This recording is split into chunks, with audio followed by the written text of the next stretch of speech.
오늘 설교 제목은요, 7가지 사명 세 번째입니다. 한번 따라 하시겠습니다. 7가지 사명 세 번째. 여러분 다 아시죠? 네, 감사합니다. 한 사람이 영국 유명한 설교자 스펄전 목사님을 찾아왔습니다. 스펄전 목사님은 아주 유명한 분이신데 오래 못 사셨어요. 그래서 그 부인이 사모가 그런 말을 했습니다. 내 남편 스펄전 목사님은 설교 준비와 설교를 너무 열정으로 해서 불에 타서 죽었다 할 만큼 열정으로 목회를 한 귀한 분입니다. 스펄전 목사님 찾아와서 이렇게 말합니다. 은근히 자기 자랑을 하는 거예요. 목사님, 저는 술을 마시지 않습니다. 목사님, 저는 담배도 피우지 않습니다. 목사님, 저는 극장에도 가지 않습니다. 괜찮은 사람이 안 괜찮은 사람이? 헷갈려요? 그래서 스펄전 목사님이 이렇게 충고를 합니다. 지금 성도님은 안 합니다. 물론 술 마시지 않습니다. 잘했어요. 담배 안 풉니다. 잘했어요. 극장 안 갑니다. 잘했어요. 근데 안 했다는 말 하지 뭘 했다는 말이 없습니다. 그러면서 나는 형제님이 무엇인가를 하는 사람이 되면 더 좋겠습니다. 안 했습니다만이 아니라 무엇인가를 하는 사람이 되면 더 좋겠습니다. 그래서 이렇게 말합니다. 이제까지 형제님은 아무것도 한 것이 없군요. 이렇게 말했습니다. 우리는 대한민국 국민입니다. 대한민국 국민은 너무너무 좋은 나라를 가지고 있습니다. 한번 따라 하시겠어요? 우리나라, 대한민국은 우리나라, 우리 대한민국은요, 자유의 나라인 것입니다. 근데 자유의 나라만이 아니라 또 해야 할 의무도 해야 하는 나라인 것입니다. 우리나라 4대 의무가 뭡니까? 교육의 의무, 병역의 의무, 근로의 의무, 납세의 의무입니다. 그 의무를 다한 사람에게 자유가 있다는 것입니다. 마찬가지입니다. 우리가 정말 바르게 발휘할 것은 기독교는 하나님의 사랑과 예수님의 은혜와 성령의 도우심으로 예수님의 구원을 받은 것입니다. 또 성령을 받는 겁니다. 성령 받아야 됩니다. 그것만이 아니라 우리는요, 사랑을 받았으니까 뭘 해야 됩니까? 사랑을 실천해야 된다는 것입니다. 분명히 해야 할 것이 있다는 것입니다. 다른 세상의 종교는요, 수행과 금욕을 중요시합니다. 그저 안 먹고, 안 입고, 안 하고, 그저 뭐든지 그냥 참고만 하면 제일로 생각합니다. 그래서 하지 말 것 안 하면 최고의 좋은 종교인으로 생각합니다. 그러나 기독교는 물론 하지 말 것 안 해야 합니다. 하지 말 것 안 해야 됩니다. 근데 중요한 것은 뭐냐? 해야 할 것을 해야 합니다. 아멘. 그럼 10계명에서도요, 하지 말아라 계명이 8가지가 있고 하라 하는 계명이 2가지가 있습니다. 그럼 기독교에는 하지 말아라, 그건 안 해야 되고 하라, 그건 해야 하는 것입니다. 근데 성경은요, 금식을 중요하게 여겼죠. 근데 이사야서 58장 6절에 보니까 하나님이 기뻐하는 금식은 뭐라고 그랬어요? 하나님이 기뻐하는 금식은 흉악의 결박을 풀어주며 그랬습니다. 하나님 기뻐하는 금식은 내가 밥만 안 먹는다고 금식이냐? 그게 아니라는 것입니다. 밥만 굶는다고 금식이냐? 그게 아니라는 것입니다. 그냥 그건 금식입니다. 그러나 하나님 기뻐하는 금식은 뭐냐? 흉악의 결박을 풀어주며. 우리 주위에 흉악의 결박에 묶인 사람이 많이 있습니다. 멍해줄에 묶인 사람이 많이 있습니다. 고통당하는 사람이 많이 있습니다. 아직도 구원받지 못해서 죄에 얽매여 있는 사람에게 복음을 전해서 그가 예수를 믿음으로 그 죄에서 풀어나게 해주는 겁니다.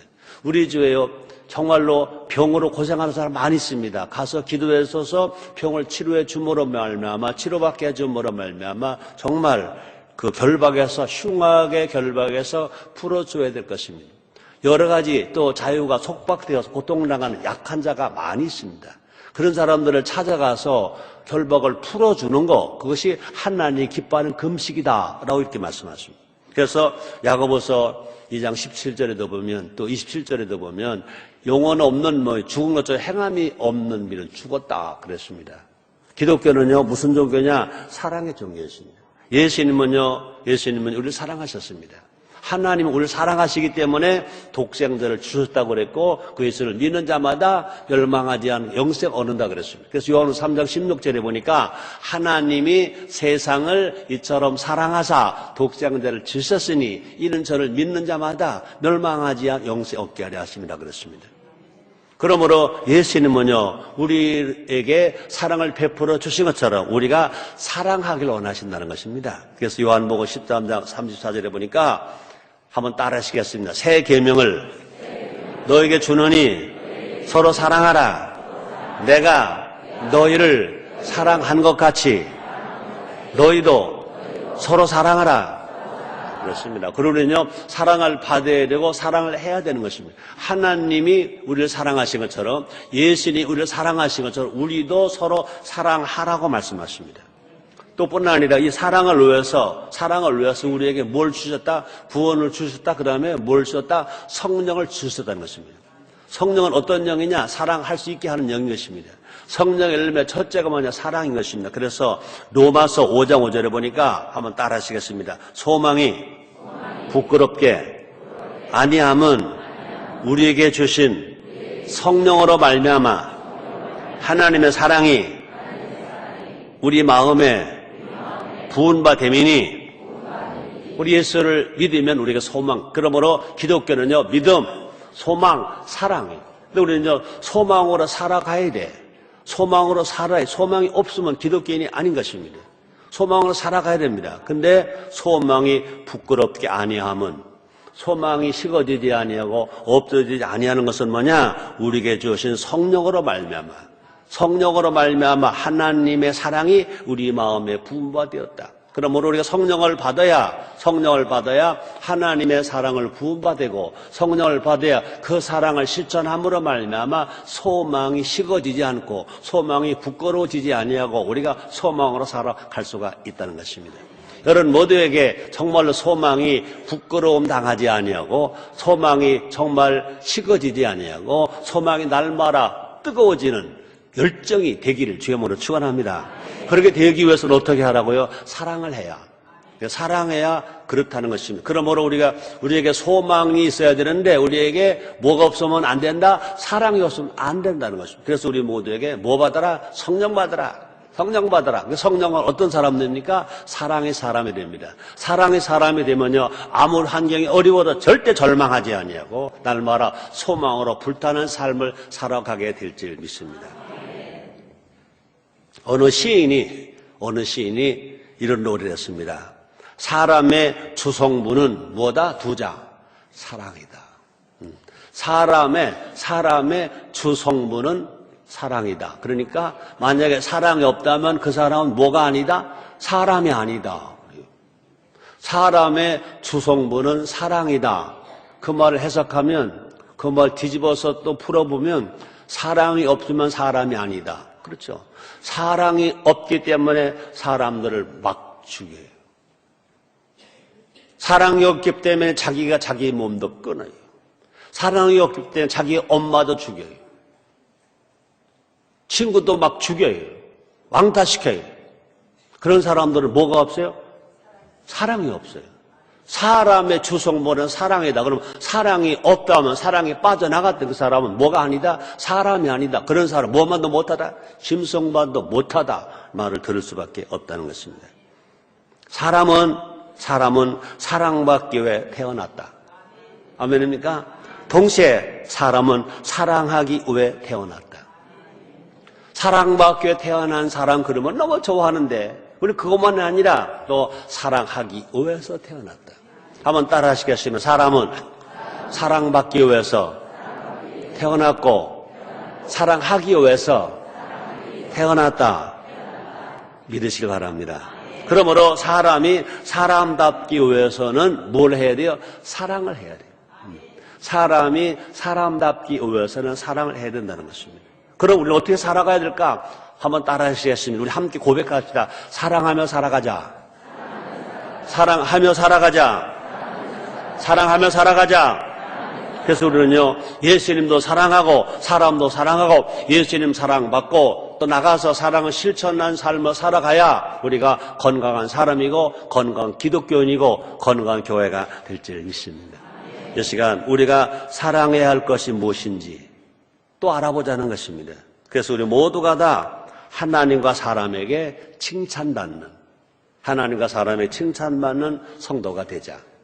여러분, 하나님과 사람 앞에 칭찬받는 성도가 정말 되기를 원하시면 아멘 하겠습니다.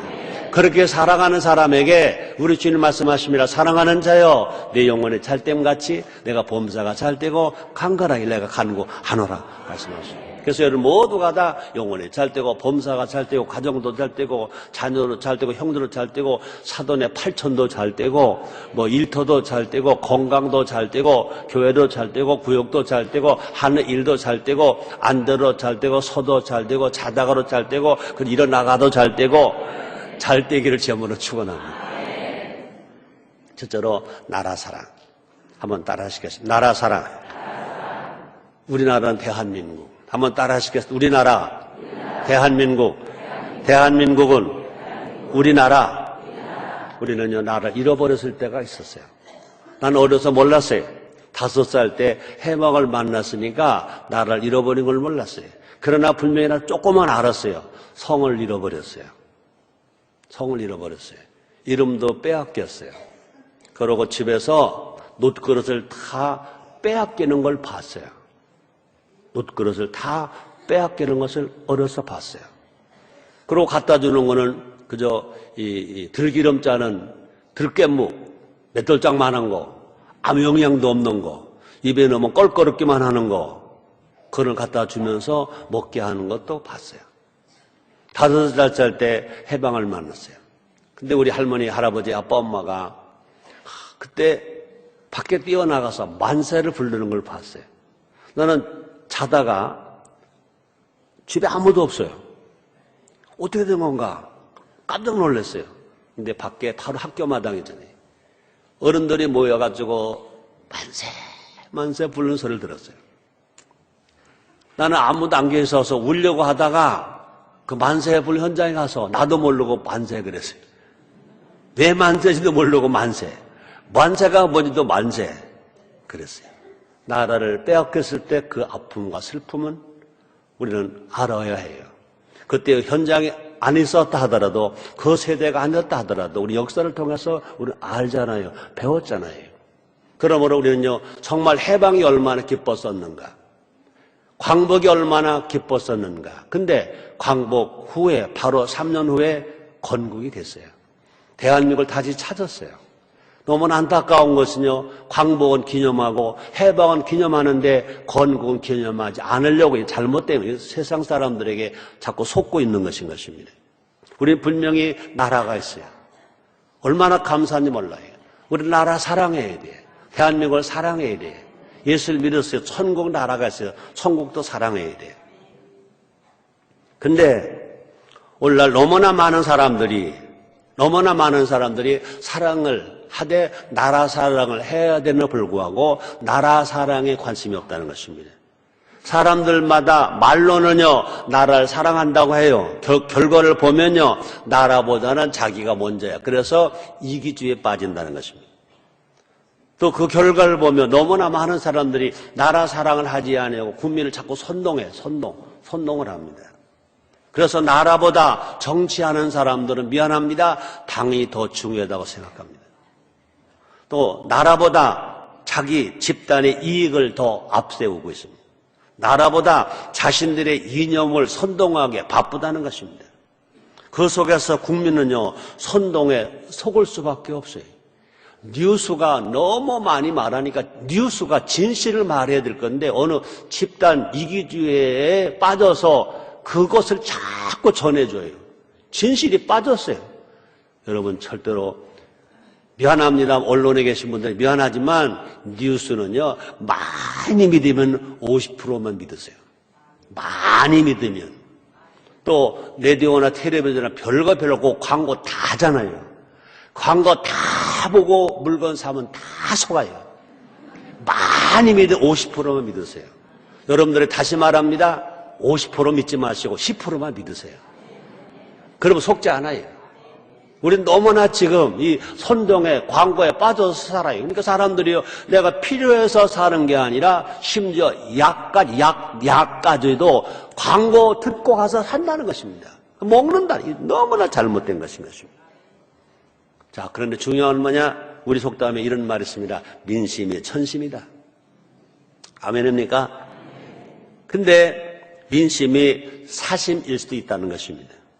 애굽에 놓였던 이스라엘을 보면 잘 알 수 있잖아요. 이스라엘 백성이 힘들고 어렵다고 하나님께 부르짖습니다. 우리 살려주시옵소서, 살려주시옵소서. 하나님께서 그때 그 백성들의 기도를 부르짖음을 들으시고 누굴 세웁니까? 출애굽의 지도자 모세를 지도자로 세워 보내주십니다. 근데 모세를 만난 후 바로는 이스라엘 백성을 더 괴롭힙니다. 왜? 백성을 만드는데, 벽돌을 만드는데, 그죠? 벽돌을 만드는데 필요한 집을 주지 않아요. 그러니까 더 고통, 그러니까 모세 때문에 오히려 지금 당장 급한 어려움이 더 생겼습니다. 그때 이스라엘 백성은요, 이제 누구를 원망합니까? 하나님 세워주신 모세를 원망하는 겁니다. 볼까요? 출애굽기 5장 21절 상반절에 보니까 그들에게 이르되 너희가 우리로 바로의 눈과 그 신하의 눈에 미운 물건이 되게 하였고 그들의 손에 칼을 쥐어 우리를 죽이게 하느니라. 하나님 불미 이스라엘 백성들이 부르짖어서 족각을 가나안 땅으로 가는 과정이 일어난 일인데 오히려 모세를 따라가야 되는데 오히려 바로의 말을 듣고 모세를 원망한다는 것입니다. 그들은요, 그뿐이 아니라 출애굽 후에도요, 조금만 힘들면 하나님 세우신 지도자 모세를 따라서 가나안 땅 가는 것을 거부하고 다시 애굽으로 가자. 종살이 때가 좋았다. 그래도 먹을 건 있었지 않느냐? 그러고 원망하려고 합니다. 그래서 그들은요, 나라보다는 뭐냐? 하나님 나라를 위해서 정말 적과 꼴의 가나안 땅을 위해서 가게 하는 과정 행복의 나라로 가야 할 건데 그 전에 좀 불편하다고 해서 자기의 편안함과 이익을 내세운 사람들이 누구냐? 이스라엘 백성들이라는 거죠. 저는 이 설교를 준비하면서 너무 좋은 글을 여러분에 소개합니다. 손양원 목사님 아시죠? 사랑의 원자탄 손양원 목사님. 그저 소록도 나완저 전에 가서 그들과 함께 예배를 드려야 되는데 그 나환자들이 생각하는 겁니다. 당신은 건강하잖아요. 우리 병들었잖아요. 당신 설교만 하잖아요. 당신 문둥병 안 걸렸잖아요. 그러고 설교를 안 들어주는 거예요. 복음을 안 받아주는 거예요. 다 거부하는 겁니다. 그때서 일화가 있잖아요. 그 문둥병으로 고름이 난 그 피고름을 직접 다 빨았대잖아요. 입으로 다. 그걸 가까이 가니까 그들이 복음을 들었다는 거죠. 예수를 믿었다는 거 아니에요. 응? 그런데 그분이 한 말이 있습니다. 해방 전에 한 말입니다. 조선의 기독자여 우리 민족을 살리자. 해방된 우리나라 이름은요 조선이었습니다. 조선. 이렇게 말합니다. 조선의 기독자의 우리 민족을 살리자. 첫째, 정계의 기독자들은, 그러니까 정치하는 기독교인들은 기독교를 이용하려고 말고 하나님 앞에서 진실한 정치를 하라. 두 번째, 교육계의 지도자들은, 학교 선생님들은, 대학 교수들은 학생들에게 지식만 가르치지 말고 지식의 근본인 여호와를 알려줘라. 세 번째입니다. 경제계의 기독자들은, 사업하는 기독자들은 자기의 유익만을 구하지 말고 정직한 상도를 세우고 만민에게 편의를 주는 일에 최선을 다하라. 그다음에 의학계 기독교인에게, 의학계 기독자들은 의사이신 예수님을 본받아 병으로 신음하는 환자를 고쳐주고 위로해 주어 육신의 병뿐만 아니라 그들의 영혼의 병까지 고쳐주라. 그 다음에 다섯 번째입니다. 관공서의 기독자들은, 공무원 기독교인들은 만인의 종이 되어 봉사하기를 그리스도께서 제자의 발을 씻기던 것처럼 봉사를 하라. 마지막 결론 이렇게 말하면, 이렇게 할 때 이렇게 할 때 비로소 기독교 정신으로 우리의 민족 혼은 회복되어서 행복한 국가를 이룰 수 있을 것이다. 손양원 목사님이 해방 전에 벌써 행복한 국가 얘기를 했어요. 야, 이번 설교 준비하다가 이걸 찾은 거예요. 아멘입니까? 그러므로 우리는요, 뭐 사랑해야 돼? 나라 사랑해야 돼. 우리 전순복음교회 정말 성도로서 성령 받고 구원받은 성도로서 적어도 우리가 하나님 말씀하신 것 중에 7가지는 사명을 하고 살아가자. 그 중에 하나가 뭐였어요? 나라 사랑이었어요. 나라 사랑을 우리가 하자고 우리가 하나님을 받아서 전하게 되고 이런 듣게 된 것 자체가 얼마나 감사한지 몰라요. 얼마나 다양한지 몰라요. 주님 말씀하십니다. 주여 자는 자가 말아 다 하나님 나라 갈 것이 아니라 주님의 뜻대로 사는 자라 할지나 말씀하십니다. 자, 두 번째입니다. 자연사랑, 환경보호. 한번 따라 하시겠습니다. 자연사랑, 환경보호. 그렇습니다. 자연에 대한 인간의 태도는 2가지였습니다. 첫째는 뭐냐? 우리도 마찬가지예요. 우리가 이 땅에 복음이 만큼 편만에 전거되기 전에는요, 자연을 신처럼 생각했어요. 자연을 신격화했습니다. 그래서 성황당에 가서 그걸 신으로 알았습니다. 큰 나무를 신으로 알았습니다. 돌도 신으로 알았습니다. 바다도 신으로 알았습니다. 큰 산도 신으로 알았습니다. 여기저기 자연을 숭배하는 이 자연 신상들이 많았었습니다. 그래서 자연을 마치 영적인 것처럼 대했습니다. 잘못된 거죠. 그래서 뉴에이지, 범신론, 무속 종교 등이 그랬던 것입니다. 또 둘째는 뭐냐? 자연에 대한 인간의 태도. 둘째는 뭐냐? 착취했다는 것입니다. 자연은 신이 아니야. 근데 자연은 인간이 마음대로 해도 돼. 착취했습니다. 개발이란 미명하에 자연을 막 파괴했습니다. 집 짓는 것 때문에, 아파트 짓는 것 때문에 막 밀어붙였습니다. 그래서 뿐 아니라 수많은 동식물이, 동물, 식물들이 멸종되어 가고 있습니다. 멸종되어 가고 있습니다. 그러므로 자연에 대한, 그러므로 기독교는요, 자연에 대한 우리의 생각을 바꿔야 된다는 것입니다. 바꿔야 된다는 것입니다. 창세기 1장 1절에 보니까 태초에 하나님이 세상을 창조하시는 그 말이 뭡니까? 자연은 누가 지으셨느냐? 하나님 지으셨습니다. 그 하나님 누구냐? 우리 아버지. 그러니까 자연을 누가 지으셨어요? 우리 아버지가 지으신 것입니다. 우리 아버지가 지은 것은 다 귀한 거예요. 아버지 건 다 내 거예요. 또 뿐 아니라 자연은요, 하나님이 기쁨입니다. 그러니까 하나님은 우리는 너무나 잘합니다. 보수교회가 너무나 잘합니다. 하나님은 예배를 기뻐하신다. 하나님은 찬양 기뻐하신다. 아멘. 맞죠? 찬양 기뻐하시죠? 전도 기뻐하시죠? 예배 기뻐하시죠? 근데 하나님은 찬양만 기뻐하시는 것이 아니라 하나님은 자연도 기뻐하신다는 거예요. 볼까요? 창세기 1장 31절에 보니까 하나님의 그 지으신, 그리고 하나님 지으신 모든 것을 보시기에 무엇더라? 힘이 좋았더라.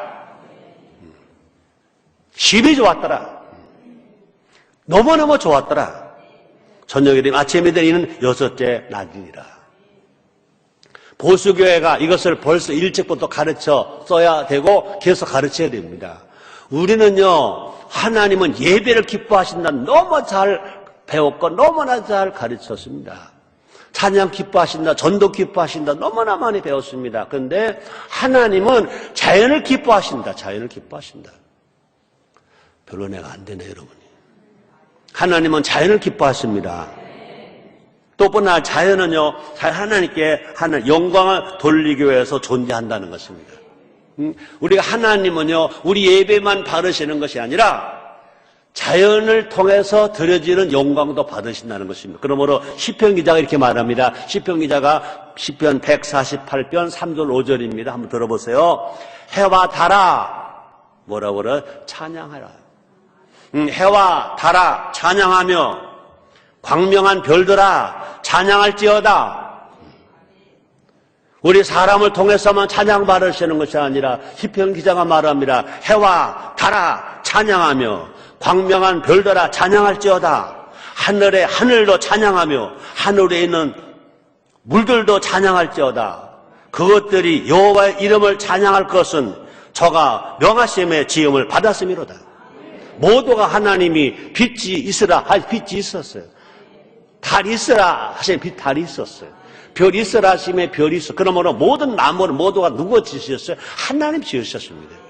하나님 지으셨기 때문에 지은 자를 찬양하라. 하나님 우리도 지으셨습니다. 우리만 지으신 건 어떻게 보면 자연을 먼저 지으셨잖아요. 그래서 내가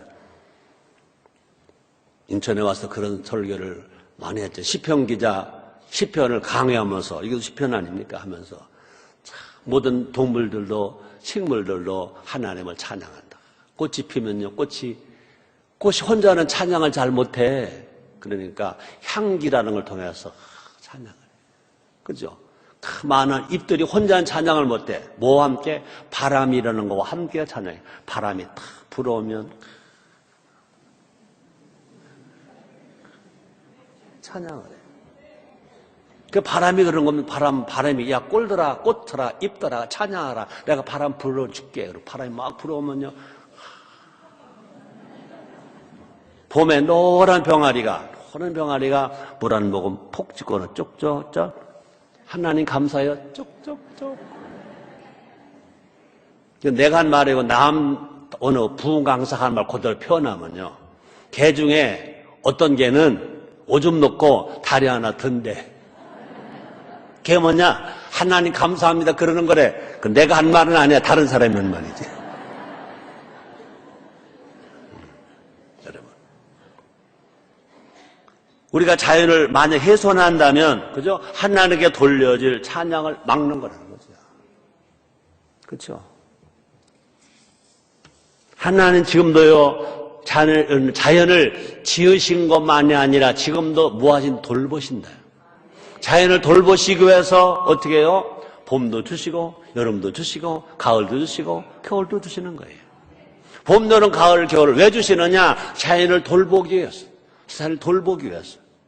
어떤 자연은 봄에 싹이 나. 여름에 무성한 가지가 잎이 무성해. 가을에 열매가 있어. 그것이 따서 씨도 번창하게 만들고. 여러분 한번 감나무 생각해봐. 감이 꽃 필 때는요 나무 잎 속에서 핀다. 꽃이 먼저 나오잖아요. 잎이 먼저 나와요. 감이 이제 꽃이 열매가 된다.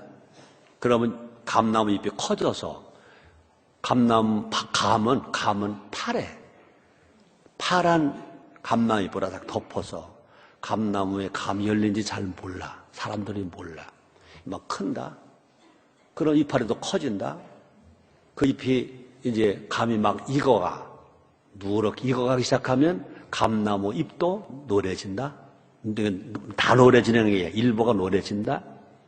그 다음에 감이 다 익으면 어떻게 돼? 감나무 잎도 감 색깔 똑같아진다. 이제 그 감이 떫은 감이 아니라 그냥 따서 너 먹을 만할 때 됐을 때는요 감나무 잎이 다 떨어진다. 잎 사이가 다 떨어지는 거예요. 떨어지는. 그 다음에 멀리서 보면 그 감이 감처럼 보이지 않고 뭐처럼 보인다? 꽃처럼 보인다. 감나무 꽃처럼 보인다. 사람들이 지나가다 저 꽃 봐 아름답다 그러고 보니까 뭐였어? 감이었어. 사람들은 그 감가지를 꺾는다. 그래서 집에도 가져가고 사돈집에도 가고 애가집에도 가고 딸네집에도 가고 그죠? 다 갖다 준다. 미국으로도 가고 일본으로 가고 다 맛있게 먹는다.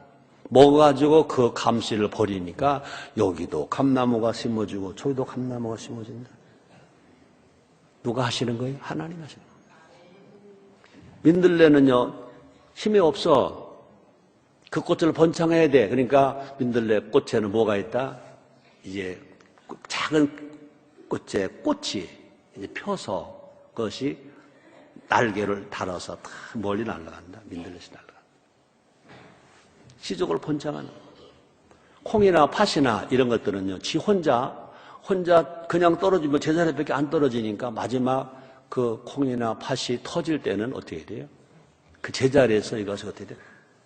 터지면서 튄다. 저쪽으로 떨어져. 하나하나 보면요, 참 내가 볼 때는요, 최성교보다 더 똑똑해. 최성교가 못하는 걸 자연은 다 해. 누가 하시는 거예요? 하나님 그렇게 기르시는 겁니다.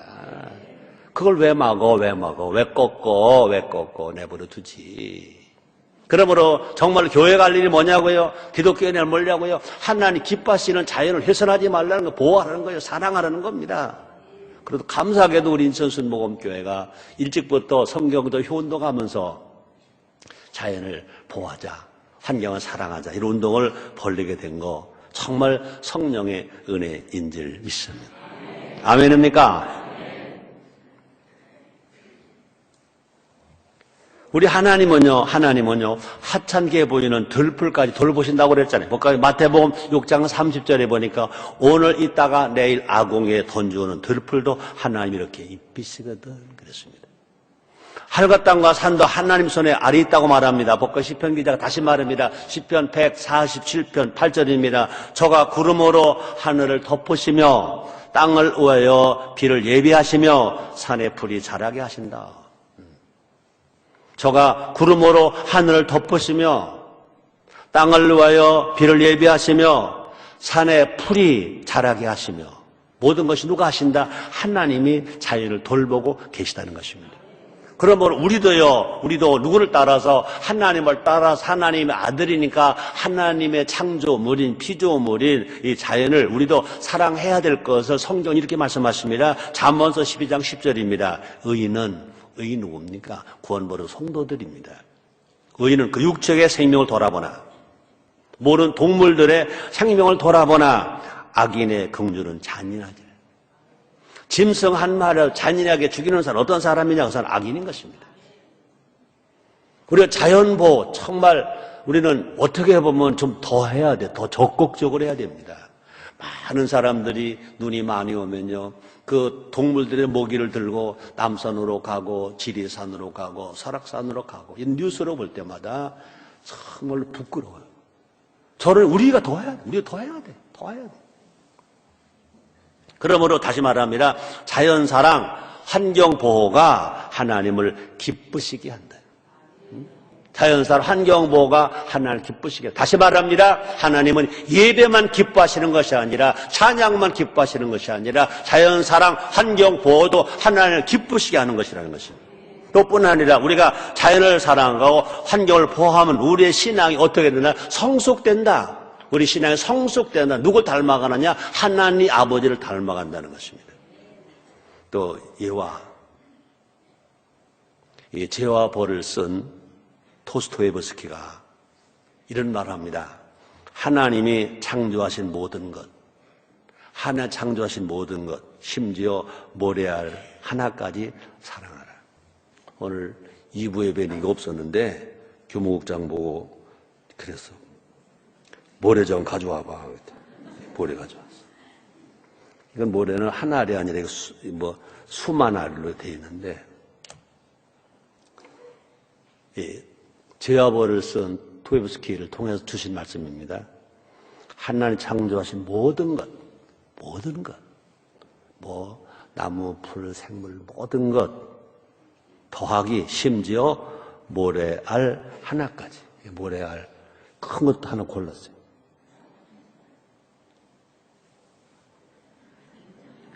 요 하나까지 사랑하래. 아멘입니까? 이게 뭐라고요? 성숙한 신앙이라고요. 이거 하나 사랑하래. 우리 예배 드려요. 찬양해요. 이것만 신앙이 아니라는 거죠. 모든 자연을 하다못해 모래 하나를 사랑하는 게 이것까지도 포함해서 건강한 신앙이라는 거죠. 이 신앙까지 가면 불교가 주장하는 것보다 더한 거죠. 그죠? 이 화랑도에게 살생유택도 가르쳐 주잖아요. 그죠? 그러니까 이 승려들은 가르치는 것 중에 하나가 뭡니까? 내가 걸어가는 발자국, 구두 밑에 혹시라도 벌레가 밟혀 죽을까봐 걱정하잖아요. 근데 하나님은 어디까지냐? 자연 모두를 사랑하라. 또 이렇게 말합니다. 도스토옙스키는요, 나무잎을 사랑하고 모든 빛을 사랑하고 동물과 식물을 사랑하라. 또다시 이렇게 말합니다. 모든 것을 사랑하라. 그러니까 모든 것 사랑하라.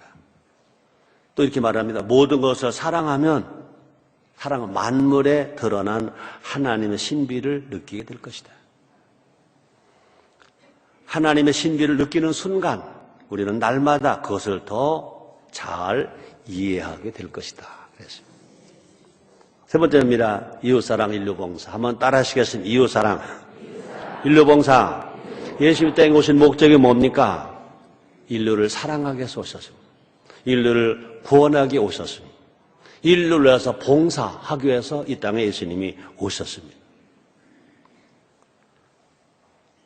미우라 아야꼬, 어느 나라 사람 같아요? 일본 사람. 누군지 알죠? 미우라 아야꼬 알죠? 남자 여자요. 밑에 꼬니까 여자지 뭐. 이런 예화합니다. 너무 멋진 얘기입니다. 일본의 대표적인 기독교인입니다. 미우라 아야꼬가 기독교인입니다. 뭐 잘 알죠? 소설 빙점의 작가입니다. 빙점의 작가. 그죠? 우리 어렸을 때입니다. 청년 막 될 때, 대학 막 들어갈 때였던 것 같아요. 근데 그분의 그 빙점이 어떻게 했어요? 노벨 문학상을 받았습니다. 아마 동양 최초로일 거예요. 그죠? 근데 이번에 소설 빙점을 쓰게 된 동기, 그러니까 미우라 아야꼬가 어떻게 해서 빙점을 쓰게 됐느냐? 너무 귀합니다. 동네에서 그 미우라 아야꼬가 작은 가게를 했습니다. 작은 가게. 가게 너무 잘 되는 거예요. 너무 잘 돼요. 보통 사람은요, 가게가 안 되면 고민인데 이 양반 너무 잘 돼서 고민한 거예요. 너무 잘 돼. 너무 잘 되니 고민하는 겁니다. 근데 우리 같으면요, 정말 너무 좋아하실 거 아니겠어요? 근데 이 미우라 아야꼬는요, 남편에게 말합니다. 실증이 싫어합니다. 남편에게 말합니다. 우리 가게가 잘 되는 것이 옆 가게를 망하게 하는 줄 몰랐어요. 자기가 너무 잘 되니까 다른 가게가 문 닫고 문을 닫는 거야. 그러니까 보통 같으면 아이고 잘났다 신났다 그럴 건데 이분이 고민하는 겁니다. 우리 가게가 잘 되는 것이 옆 가게가 문을 닫고 망하는 것인 줄 몰랐어요. 그러면서 남편에게 말합니다. 여보, 가게를 줄입시다. 응? 보통 같은 가게를 막 키울 거 아니에요. 지금 기업인들 잘 들었으면 좋겠어요. 재벌들 잘 들었으면 좋겠어요. 가게를 줄입시다. 그 남편이 동의하는 겁니다. 이것이 하나님의 진정한 뜻인 것 같아요. 라고 말합니다. 가게가 잘 되는데 줄이는 것이. 근데 이제 미우라 아야꼬는 가게를 줄이고 나니까 손님이 줄어들잖아요. 또 손님이 오면 옆 가게로 가세요. 옆 가게로 가겠어요. 어떻게 보면 배부른 소리입니다. 그러니까 이 미우라 아야꼬가 시간이 생겨요, 안 생겨요? 사업이 잘 돼서 와. 그 돈 벌다가 너무 돈 많이 번 옛날에 그랬다며 6.25 전쟁 때 돈 많이 버는 사람 돈을 쓸 수가 없었다며. 그래서 자루 푸대에다가 막 담았다며. 그래가지고 장사하는 동안 돈을 못 쉬었대. 집에 가서 다 쉬다 보니까 그 다음 새벽이 된 거 또 나와서 그러니까 병들어다 죽었다며. 그래 암 걸리고 있어 없어? 있지. 근데 보세요. 미우라 아야꼬는 시간이 남는 거야. 손님을 보내는 거야. 현상 유지만 하게 하는 거야. 남는 시간에 어떻게 했대요? 미우라 아야꼬는요, 하나님의 사랑에 대해서 묵상을 했대요. 시편 기자가 말한 복이는 사는 어떤 사람이냐? 악인의 길을 쫓지 않고 지인의 죄에게 있는 서지 오만 안짜 오직 여호와 율법을 철감으로 주야로 묵상하는 자다. 여러분 기도할 시간은 많은데 묵상할 시간이 없잖아요. 돈 벌 시간은 많은데 하나님을 묵상할 시간이 없잖아요. 하나님 사랑을 묵상하는 겁니다. 그럴 시간을 가진 거예요. 그러다가 하나님의 사랑을 묵상하다가 글이 떠오른 거예요. 그래서 쓴 책이 뭐냐? 빙점이라는 소설입니다. 그 글이 출간되자마자 일본 나라뿐 아니라 세계적 번역되어서 우리 대한민국 우리도 봤잖아요. 읽어봤잖아요. 그것이 베스트셀러가 됐다는 것입니다. 결국은 그 사람이 가게 잘 된다고 좋다 했더라면 그냥 가게 주인이 되고 돈 몇 푼 버는 것밖에 안 됐을 것인데 딱 결단하고 우리 때문에 다른 사람 망하면 안 되잖아. 우리 가게 줄이자. 시간이 남어. 그러니까 하나님의 사랑을 묵상하다가 빙점이라는 글을 썼다는 거죠. 하나님은 우리에게 뭐라고 그러세요? 이웃을 사랑하라고 명령하고 계신 줄 믿습니다. 하나님은 사랑하는 것처럼 그와 같이 네 이웃을 네 몸처럼 사랑하라 그랬고 심지어는 네 원수도 사랑하라 그랬습니다. 어렵고 가난한 사람들을 위해서 봉사하라고 말씀하십니다. 그래서 내 것을 주면 하나님의 것으로 채운다 하나 약속하셨잖아요. 오늘 본문에 나오는 말씀이 있습니다. 잠언서 11장 24절 25절입니다. 흩어 구제하여도 더욱 부하게 되는 일이 있나니 과도히 아껴도 가난하게 될 뿐이라 구제를 좋아하는 자 풍족할 것이요 남을 윤택하게 하는 윤택의 지라고 말씀하십니다. 더 중요한 사실이 뭐냐? 곧 이웃 사랑이 곧 뭐냐? 하나님 사랑이라는 겁니다. 그냥 하나님 사랑합니다. 하나님 사랑한다. 아니라 이웃을 사랑하는 것이 그것이 뭐냐? 하나님을 사랑하는 거로 말씀하십니다. 북한의 마태복음 25장 40절에서 예수님 친히 비유로 말씀하셨잖아요.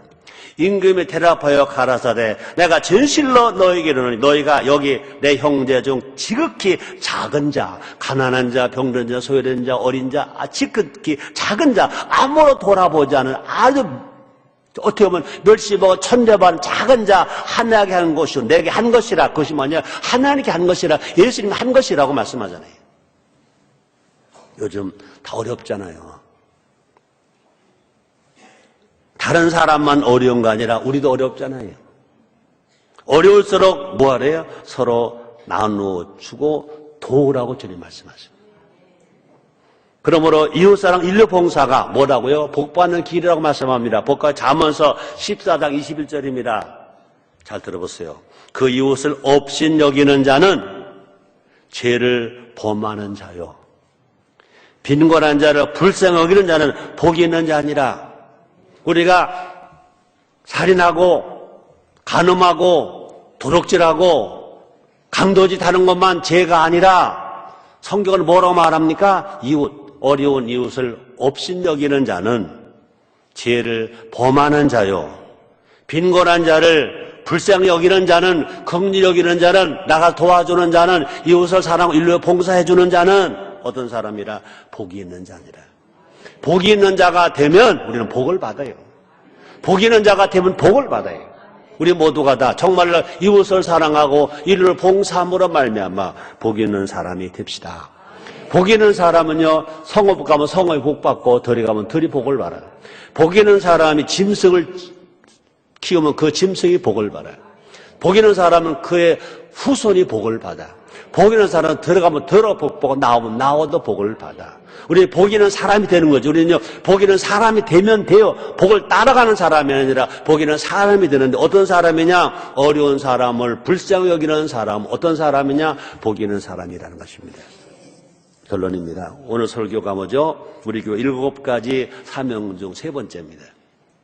세상은 우리 앞에 수많은 길을 제시합니다. 많은 사람이 이미 나 있는 그 길만 따라가려고 합니다. 근데 남의 뒤만 따라가는 것밖에 안 될 것입니다. 정말 성도는 하나님의 사람들은요, 기독교는요, 길을 내는 사람. 예수님이 친히 말씀하신 난 길이요 진리요 생명이래. 예수님은요 진리의 길, 생명의 길입니다. 또 말씀의 길입니다. 우리 예수님 고만 우리들은요 이제 주님이 명령하신 그 말씀을 내가 실천하면서 어떻게 갑니까? 이제 사명의 길, 예수님이 가신 그 길을 나도 간다. 사명의 길로 따라갈 때 우리 모두가 다 하나님의 사랑을 받게 될 줄 믿습니다. 우리 모두가 성령 충만해서 정말 다 사랑으로 화목과 힘을 모아서 7가지 사명을 감당하는 그 길을 가보자는 것입니다. 그럴 때 우리가 간 그 길을 많은 교회가 따라올 것입니다. 우리가 간 길을 많은 사람들이 따라올 것입니다. 그래서 모두가 다 영혼이 잘 되고 보험사가 잘 되고 강건하고 모두 행복해서 야 정말 대한민국 살만하다.